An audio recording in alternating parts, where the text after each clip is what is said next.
ሰላም እንዴት ናችሁ? ውድ የቻናሌ ተከታታዮች ዛሬም እንደተለመደው የፍቅር ንቅሳት የተሰኘውን በእውነተኛ ታሪክ ላይ የተመሰረተ ልብ አንጠልጣይና አሳዛኝ የፍቅር ታሪክ ክፍል 3 የመጨረሻ ክፍልን ይዤላችሁ መጥቻለሁ። ለቻናሌ አዲስ የሆናችሁ ሰዎች ቤቱን ሰብስክራይብ በማድረግ ጀምሩ። እንዲሁም ቪዲዮ ከተመቻችሁ ላይክ ማድረጋችሁንም እንዳትረሱ። በቀጥታ ወደ ቪዲዮ እንሄዳለን።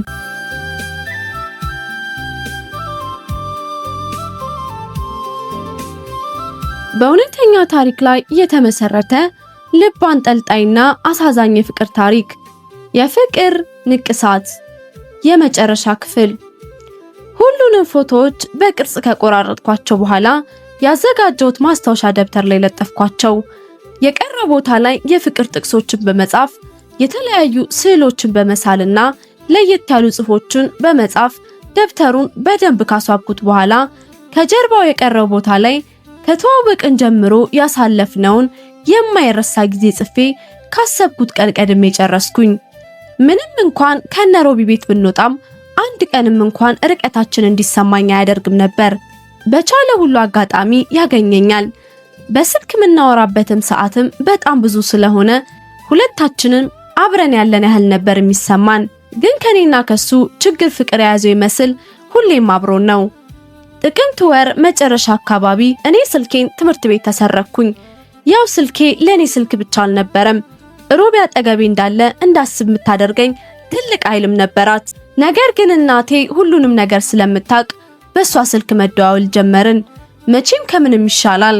ህዳር 4 የሮቢ ልደት ነበር። ምንም እንኳን ስልክ ባይኖረኝም ከሁሉም ሰው ቀድሜ ሮቢዬን መልካም ልደት የምልበት እድል አላጣሁም ነበረ። የልደቱ ቀን እኔ ከቤት መውጣት ስላልቻልኩኝ እሱ ቤት መጥቶ ተገናኘን። በዛውም ያዘጋጀውለትን ስጦታ ሰጥቼው ብቻውን እንዲያየው ነገርኩትኝ። ሮቢ ስጦታውን እንዳየው ደውሎልኝ ብዙ አወራን። በጣም ደስ ብሎት ነበር። እኔም የሱ ደስታ ተጋብቶብኝ ደስተኞች ሆንን። ሰኮንድ ሰኮንድን፣ ደቂቃ ደቂቃን፣ ሰዓት ሰዓትን፣ ቀን ደግሞ ቀናትን እየተኩ ህዳር 15 ቀን ፍቅር ከጀመርን 9 ወር ከ10 ቀን ሞላን። የዛን ቀን ነበር ቀለበት ያደረገልኝ። በጣም የተለየ ስሜት ነበር የተሰማኝ። እንዴት ብዬ ላስረዳችሁ? በቃ ያላያችሁ ስታዩት፣ ያያችሁ ደግሞ የተሰማችሁትን አስታውሳችሁ ትንሽ ከገባችሁ ተረዱኝ። ቀኑ ሙሉ ማታም ቁጭ ብዬ ቀለበቴን ሳያዋደርኩኝ። ሮቢ ፕሮሚስ ካደረገልኝ በኋላ ግን ጸባዩ ቀስ በቀስ መለዋወጥ ጀመረ። በዛ ላይ እኔም ስልኬ ጠፍቷል። እንደ በፊቱም አናወራም። አሁን ገና ርቀታችን እየተሰማኝ መጣ። ሮቢን እንደ በፊቱ ባላገኘውና ባላወራው ለሱ ያለኝ ፍቅር ቅጣት እንኳን አልቀነሰም ነበር። እንግዲያውም ከነናፍቆቱ ጋር ተደምሮ ፍቅሩ እጅግ በረታብኝ። ከ9 ወደ 10 ክፍል ያለፍኩት ያው እንደተለመደው በደረጃ ቢሆንም የዘንድሮ ግን ያሳስባል። ጥር ወር ውስጥ የፈርስት ሲሚስተር ፋይናል ኤግዛም ስለነበር ለማጥናት ብሞክርም አልቻልኩም። በሐሳቤ ሁሉ ሮቢ ይመላለሳል። አሁንማ በስልክ እንኳን ካወራን 1 ሳምንት ከ3 ቀን ሆኖናል። ጥር 14 2010 ዓ.ም ማክሰኞ ቀን ከጊዜ በኋላ እንዳመጣሁት የባህሪ ለውጥ ክፍል ውስጥ ቆዝሜ ተቀምጬ አንዲት ጓደኛዬ መታ አጠገቤ ተቀመጠች። እረ ምንሽ ነው ርብቃ፣ ሮቢ የሚሰራው ስራ ፌስቡክ ላይ ምንም አይነፋም አለችኝ። የሚለቃቸው ፎቶዎችና የሚሰጣቸው ኮመንቶች አንቺን ሲያፈቅርሽ ከነበረው ሮቢ አይጠበቅም አለችኝ።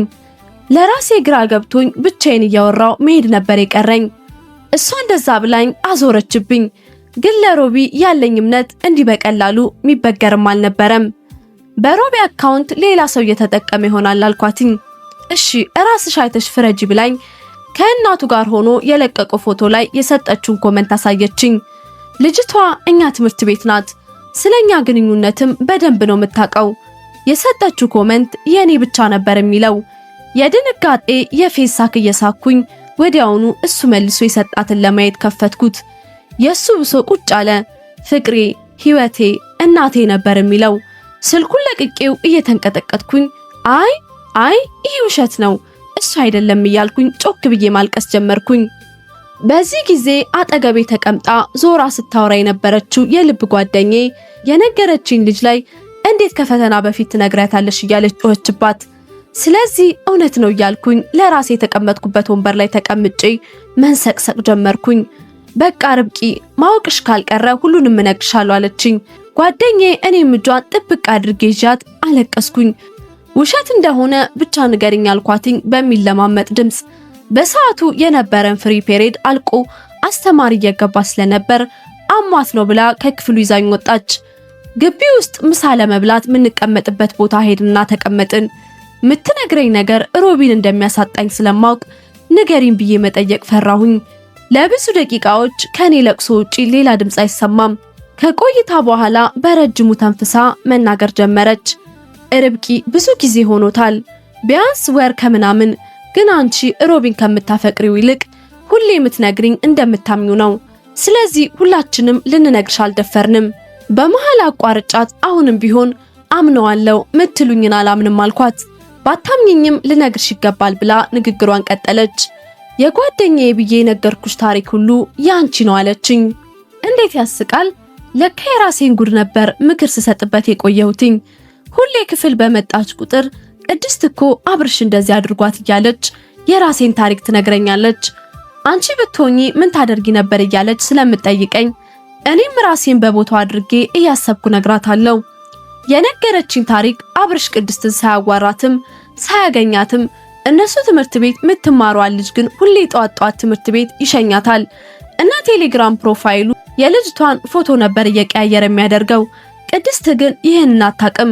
ብነግራት ምን ታስቢያለሽ ስትለኝ ብትነግራት ጥሩ ነው፣ ግን እኔ እሷን በሆነ የምልሽ ምናልባት የቴሌግራም ፕሮፋይል ማድረጉ የጌም ትዕዛዝ ይሆናል። ትምህርት ቤት መሸኘቱም ቢሆን በአጋጣሚ የተገናኙ ይሆናል። ግን ሮቢ እኔ መማርበት ትምህርት ቤት ድረስ እየመጣ ባያገኘኝ ስለ እውነት በጣም ነው ቅር የሚለኝ አልኳት። እሷም እንደመናደድ እያለች ይህን ያህል ማመን በኋላ የሚጎዳሽ ራስሽን ነው፣ ትንሽ ተጠራጠሪ ትለኝ ነበር። እኔም በሐሳቧ ስለማልስማማ የሁል ጊዜ ጭቅጭቃችን ነበር እና የነገርኩሽ ታሪክ ያንቺ ነው ያለችኝ ይህንን ነበረ። እኔ እያለቀስኩኝ ከዚህ በላይ እንዳትነግረኝ በአይኔ ከመለማመጥ ውጪ ምንም አላደረኩም። እሷ ቀጠለች። የገና ጊዜ ተዘጋጅቶ ሁሉም ተማሪ ሄዶ አንቺ ብቻ የሌድሽበት ፓርቲ ላይ እዛው አብሯት ሲጨፍር ከነበረችው ልጅ ጋም ሲሳሳም ነበር አለችኝ። ከዚህ በላይ መስማት አልቻልኩም። በጣም አመመኝ። እረፍት ሰዓት ደርሶ ስለነበር እንደምንም ጓደኞች አረጋግተውኝ ስላላመንኳቸው ስልኩን ነግሬያቸው ቴሌግራም ላይ ሰርች አድርገው ፕሮፋይሉን አሳዩኝ። ከዚህ በላይ ለሱ መከራከርበት አቅም አጣው። ፕሮፋይሉ ላይ የሷ በዛ ያሉ ፎቶዎችና ሁለቱ የተጻጻፉት ስክሪንሾት ተደርጎ ነበር። ጽሑፉ የሚለው ፍቅሬ ወዬ አሸነፍኩሽ አይደል ላንተ ስለሆነ ነዋ፣ እሺ አፈቅርሻለሁ፣ እኔም እወድሃለሁ፣ እኔም አፈቅርሃለሁ ነበር። ፓርቲው ላይ የነበሩ ከግማሽ የማያንሱ የክፍላችን ተማሪዎችም ሲሳሳሙ እንዳዩት ነገሩኝ። ግን በጣም የሚገርመው እስካሁን የሆነ ስህተት እንዳለ እንጂ ሮቢ ይህንን ያደርጋል ብዬ መቀበል አልቻልኩም። አለማመን የገባቸው ጓደኞቼም በምሳ ሰዓት ላይ እውነቱን ሁሉ እሷ እንድትነግረኝ የልጅቷ ክፍል ይዘውኝ ሄዱ። ልጅቷን ጠርተናት ከመጣም በኋላ ጓደኛዬ ሁሉን ነገር እንድትነግራት ጠየቀቻት። ልጅቷ መጀመሪያ ልትሸፋፍንለት ብትሞክርም ጓደኛዬ አፋጣ ስለያዘቻት ሁሉንም ነገረችኝ። ጓደኞቼ ከነገሩኝም ሌላ ብዙ ነገር ነገረችኝ። አሁንም ካላመንሽ ደግሞ እደውልለታለሁ ብላ ደወለችለት። መቼም እኔ ከሳምንት የበለጠ ጊዜ ስደውልለት ሳያነሳ ለሷ እንደሚያነሳ እርግጠኛ ሆኜ ነበር። ግን እሱ ምን በወጣው ብዙም ሳይጠራ አንስቶላት በኋላ ትምህርት ቤት መጥቶ እንደሚገናኙ ነገራት። እኔም ጉዴን አውቄ እንባዬን እያዘራው ወደ ክፍል ሄድኩኝ። ምንም ሳልናገር ሳልጋገር ወደ ቤት መሄጃ ሰዓታችን ደረሰ። ልጅቷ መጣ ለምን አሁን ሲመጣ ሁለታችንም አብረን ሆነን አናፋጥጠውም አለችኝ። ምንም አልመለስኩላትም። ጓደኛዬ ግን በሐሳቧ ተስማምታ ውጪ ሆነን መጠባበቅ ጀመርን። ግን እኔ ከ5 ደቂቃ በላይ አብሬያቸው ሆኜ ለመጠበቅ ፍቃደኛ አልሆንኩም። ሮቢ አጠገቤ መጥቶ የኔ ያለመሆኑን ማሰብ ሞት ስለሆነብኝ ወደ ቤት መሄድ ፈለኩኝ። ጓደኛዬም እያመመኝ ስለነበር ተጨንቃ ወደ ቤት አብራኝ ሄደች። እቤት ካደረሰችኝ በኋላ ተመለሰች። ልክ እሷ ስትወጣ ጠብቄ ባለቅስ መልሰው ይመስል ስንት ዘመድ የሚቀብረውን እንባዬን አፈሰስኩኝ። ሳላስበው የአባቴ ባል መጥቶ ከተኛውበት አልጋ አጠገብ ከተቀመጠ በኋላ በጣም ደንግጦ ሮቢ ምን ሆኖ ነው ብሎ ጠየቀኝ። እኔም ግራ እየተጋባው ሮቢ የሆነ ነገር ነው ሆኖ ብለህ እንዴት አሰብክ አልኩትኝ። ያው ሰሞኑን ሐሳብሽም ጭንቀትሽም እሱ ስለነበር ነው አለኝ። ከመጀመሪያው ይበልጥ በጣም አለቀስኩኝ። የተፈጠረውን ሁሉ ነገርኩት። ምንም ሊያምነኝ አልቻለም። ሮቢ አንቺ ላይ ይህንን አያደርግም አለኝ። እናቴ ጉዳይ ለማስፈጸም ሌላ ቦታ ነበረች። በስልክ ነግሯት ነው መሰለኝ በነጋታው ትምህርት ቤት መጣች። እሷ ስትመጣ የወደ ቤት ሰዓት ደውል ሊደወል የመጨረሻ ክፍለ ጊዜ ነበር። ከክፍል ካስጠራችን በኋላ ትምህርት ቤት ግቢ ውስጥ እንዴት እንደገባ ባላውቅም ሮቢኛ ወደ ቆምንበት ቦታ እየመጣ ነበር። እየተንተባተብኩ ሮቢ አልኳትኝ። እናቴ ዞር አየችውና ጎሽ እንደውም አናግረዋለሁ አለች። እኔ ግን ልጅቷ የነገረችኝ ጆሮዬ ላይ ሲያቃጭልብኝ በፊት እንደዛ ለማቀፍ ምስገበገበው ሮቢ ዛሬ ግን አጠገቡ መቆም አልሆንልሽ አለኝ። አጠገባችን ሳይደርስ ከሩጫ ባልተናነሰ እርምጃ ወደ ክፍል ተመለስኩኝ። ክፍል እንደገባው ወዲያውኑ ስለተደወለ ለጓደኛ የሆነውን ነግሪያት ቦርሳችንን ይዘን ወደ ውጭ ወጣን። ሮቢና እናቴ እያወሩ ነበረ። ከግቢው ከወጣን በኋላ እናቴ ትንሽ ቆይታ መጣች። ሮቢን በድጋሜ ስለምታወራው እዛው ከነኤልሹ ጋር አብረን እንድንሆን ነገረችኝ። ሮቢን ብዙም ሳይቆይ ወጥቶ ከእናቴ ጋር ቆሞ ብዙ ሲያወሩ ከቆዩ በኋላ እናቴ ተመልሳ መጣች። ሮቢ ያላትን እየነገረችኝ ወደ ቤት መሄድ ጀመርን። እኔ ላይ እንደዚህ ያደረገበት ምክንያት በጣም ይገርም ነበረ። አስቱ ከኔ ጋር ያለውን ግንኙነት እንዲያቋርጥ ስለነገረችው ነው። ይገርማል አይደል እንዴ? በጣም እንጂ። ለኛ አብረን እንዳንሆን መከልከል ብርቃችን አልነበረም። በጣም ብዙ ችግሮችን አልፈናል።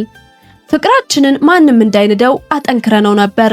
የኔ እናት ካንዴም ሶስቴ ስትከለክለን ለፍቅራችን ቦታ ሰጥቼ አብረን እንዳልተጋፈጥን እሱ ይሄ ከብዶት ከኔ ወደ ሌላ ሴት ፊቱን አዞረ።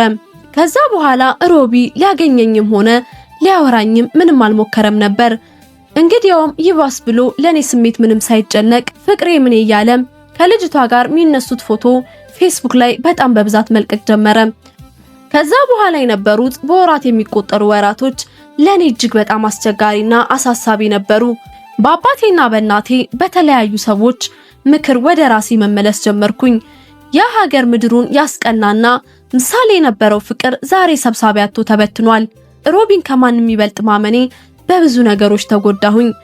አንተ ለፍቅራችን ምንም መስዋዕትነት መክፈል አልቻልክም። መቼም ቢሆን ግን አንተ ላይ ፈርጄብህ አላቅም። ያዋጣ መስሎ ንጹህ ፍቅሬን ረግጠህ ሄደሃል። ህይወት ሰንሰለት ናት። አንዱ አንዱን ሲፈልግ የሚፈልገው ደግሞ ሌላ ይፈልጋል። ይገርማል። ህይወት የማትፈታ ቅኔ ናት። እጅግ ብዙ ነገሮችን አሰባጥራ ያዘች ስሌት ናት። አንዱን እየቀነስን ሌላውን የምንተካበት ግን ከምንም ከማንም በላይ ኃያል የሆነው ፍቅር ከህይወት ነው። ይህንን ሁሉ ነገር አንድ ላይ አቀናጅቶ ያዘ። ሁሉም ሰው ልብ ውስጥ ያለ ግን አውቆ ለተጠቀመበት ብቻ ደስታን የምታጎናጽፍ። ተፈጸመ። ታሪኩን በመከታተል ሐሳባችሁን ላደረሳችሁኝ በሙሉ ምስጋና ይድረስልኝ። ማሂ ነበርኩኝ። በቀጣይ ሳምንት በሌላና አዲስ አጓጊ ታሪክ እንገናኛለን። እስከዛው ድረስ ቸር ሰንብቱ።